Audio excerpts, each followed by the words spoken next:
A first then board is used when you want a learner to know the expectations of what should be completed first for a task, activity, or event, followed by what should occur next.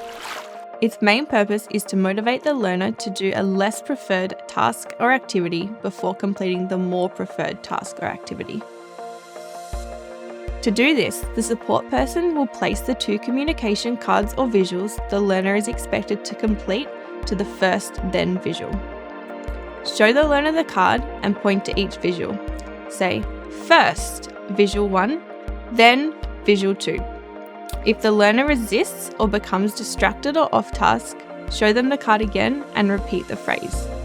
When the activity or task is completed, show the learner the card and say, visual 1 is finished, when pointing to the first visual on the card. Point to the second visual and say, now visual 2. Begin the second activity or task immediately. A few examples of when to use a first then visual are: first, clean up your toys, then you can watch TV. First, home, then snack.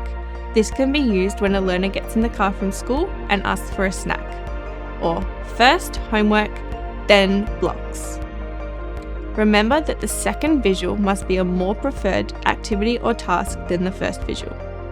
The second activity or task must be started immediately after the first one is completed for the learner to comprehend that in order to access the second activity or task, they must first complete the first one.